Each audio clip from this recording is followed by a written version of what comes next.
Hello everyone, and welcome to a video where I will be debunking Kakashi versus Obi-Wan Kenobi. And I'm really just going to be coming down to talking about Kakashi, a lot about Kakashi, not much about Obi-Wan, because everything that the Death Battle talked about with the Obi-Wan part of the video was correct, so there's nothing to really talk about there. But using Kakashi, this is what I have to say about Kakashi. I'll be going over the strength, speed, durability, abilities, hacks, and all that different stuff that Kakashi has. Kakashi also, I won't be talking about double Mangekyo Sharingan Kakashi, because while I don't agree that Obito possessed Kakashi, I do think that Obito gave Kakashi help there to fight Kaguya. So I wouldn't really say that Kakashi I wouldn't say was possessed, but he definitely got outside help, so I won't be counting the Mangekyo Sharingan, like the double Mangekyo Sharingan Kakashi, even though I really want to, because that's like the strongest version of Kakashi that exists. But whatever, we're gonna downplay Kakashi to fight Obi-Wan, because Kakashi has to be weak to fight Obi-Wan, so here we go. First, let me talk about his speed. Now, Kakashi's speed, in the version that they used in Death Battle, is what the speed that Death Battle actually used was correct. He's able to cut lightning, he's fast enough to cut lightning, fast able to move at like the speed of lightning. Very easy to understand stuff. Kakashi is physical strength wise is pretty strong. I'd say he's stronger than Obi-Wan simply because Kakashi trained like in hand-to-hand combat a lot longer than Obi-Wan did or ever could have. And that's something to keep in mind, is that Kakashi's hand-to-hand combat is insane. He's a ninja. He has the ability to do that stuff. And really, when it comes down to it, like, Kakashi's physical strength and fighting abilities are not, like, it's a different playing field when it comes to Kakashi versus Obi-Wan in hand-to-hand combat. And I'd also think that Kakashi's stronger, but hey, I'm gonna put him at let's lowball him and say he's like human level strength, even though chakra can boost your physical capabilities. Let's just pretend that doesn't happen, and let's just say Kakashi's got regular human fighting skills, so his punches would hurt, but they wouldn't obliterate Obi-Wan by any means. Then there's his durability. I don't really have much to say about his durability. I mean, it's pretty good. Like, he was able to survive some pretty insane stuff, but not, like, so insane to the point where it's, like, flipping, he survived, like, a flipping atomic bomb. Like, none of that ever happened. So, I guess I'd take back saying it was insane. It's not insane, but it's definitely pretty good. But where Kakashi shines is his hacks and abilities. So in terms of abilities, he's got the Sharingan and the Mangekyo Sharingan. And the Sharingan allows him to do two things. He's able to do hypnotism, which isn't really hypnotism, and also the ability to use foresight. And the foresight ability the Sharingan comes with, it basically allows you to see what your opponent's about to do before they do it, whether they dodge or they attack. So in the fight, I didn't really see Kakashi really use that ability. Like, I saw Obi-Wan do it because Obi-Wan was like throwing Kakashi away as Kakashi was trying to attack, but I didn't really see Kakashi use his version of that ability. And as we know, like, Sasuke, when he fought Naruto in the Final Valley, way back in the beginning, like early, like the end of the first like Naruto series, like Sasuke's was insane, and Kakashi's is more developed. And even though it's not in a true Uchiha Sharingan, it was borrowed from Obito, it still has to be a lot better than like Sasuke's. And Sasuke was flipping like seeing what Naruto was about to like when Naruto was about to punch him, when Naruto was going to dodge, where Naruto was going to dodge, and Kakashi should be able to do this same thing, but on a much higher scale. So I feel like Kakashi would have been able to,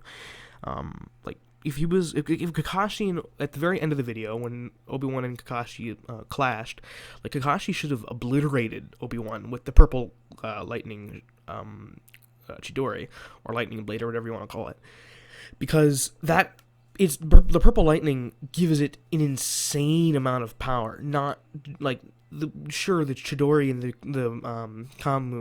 lightning blade is powerful enough to rip through most things, which I don't really think. Like, when Death Battle made a statement saying that it allows them to cut through virtually anything, that's not true per se. Like, we've never, like, the Chidori and the lightning blade haven't been able to cut through certain things, and I wouldn't think that the Chidori and the lightning blade are able to cut through certain things. But I mean, hey, to each their own. So then there is the whole thing with like there's the whole thing with Kakashi's Mangekyo Sharingan ability, the Kamui. And the Kamui, what it allows you to do, it allows you to warp space and like time space, and basically allows you to go into another dimension. And Obito abused this ability to basically make himself phase through everything that people. So like if you threw a kunai at him, it would just go right through his body, or if you threw like a Rasengan at him, it would go right through his face. But he can still punch you because while his face is phasing, his fist is not phasing. It is still there. Because that part of his body is phasing into the other dimension, the Kamui dimension.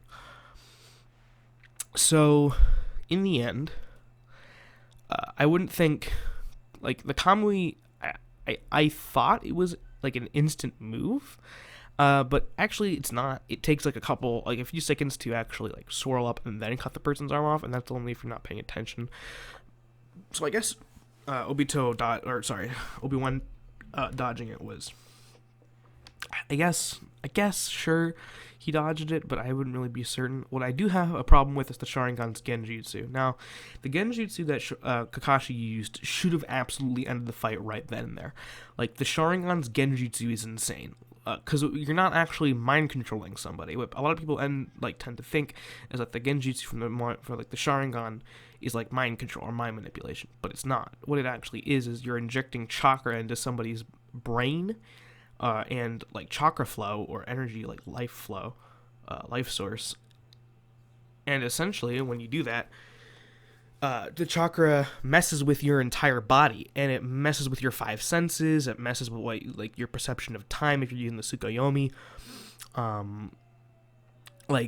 The Genjutsu, especially from the Sharingan, is insanely powerful. And what was weird to me was Death Battle assumed, Screw Attack assumed that Kakashi was immune to the Force because when, Obi-Wan at the beginning of the video said, you want to continue reading your book or whatever, Kakashi was like, yeah, I want to continue reading my book after I kick your butt, after he did that, which would imply Kakashi wasn't actually, being possessed by it, he was just kidding around.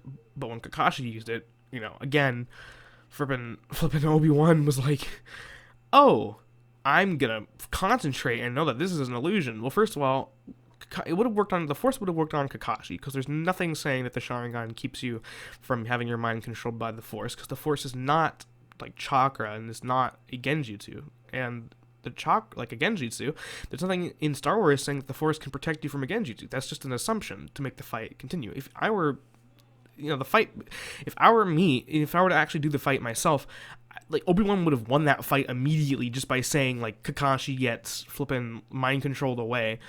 But, it wasn't even flippin' Obi-Wan wasn't even in character when he did that to Kakashi, so in the end, I don't really think the fight was, accurate at all. Kakashi would have won that fight 2 different times, and Kakashi would have, there's just a lot Kakashi could have done. Kakashi could have made shadow clones, which he can do, and shadow clones have equal power to the person, the guy who used the shadow clones, basically, so the source of the shadow clones. The shadow clones are equal to the source. Which means if Kakashi made 5 shadow clones, then bam, you're fighting 5 Kakashis. Granted, these Kakashis have lower durability than the main Kakashi, but still, how is Obi-Wan gonna flipping fight that? Multiple Chidoras coming at him. I'm sure he could use the lightsaber and stuff, but again, come on, dude.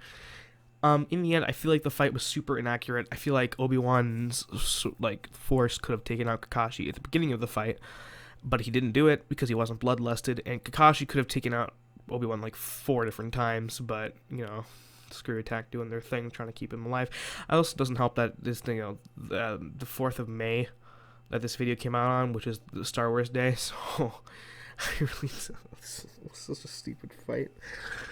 Well, thank you for listening. I hope that cleared some things up. Maybe it didn't, and this was just me babbling on about how Kakashi should have won. But to put it in perspective, basically, Kakashi's like Genjutsu should have taken out Obi-Wan. Kakashi's Chidori should have taken out Obi-Wan. Kakashi's Kamui maybe might have taken out Obi-Wan. Kakashi could have used the Shadow Clones to fight Obi-Wan, and it's a head scratcher. I don't understand what Screw Attack is thinking when they do these videos. But yeah, I hope you enjoyed the video, and consider leaving a like maybe if you'd like to. And yeah, that'll be it. And hope see you guys later, my dudes.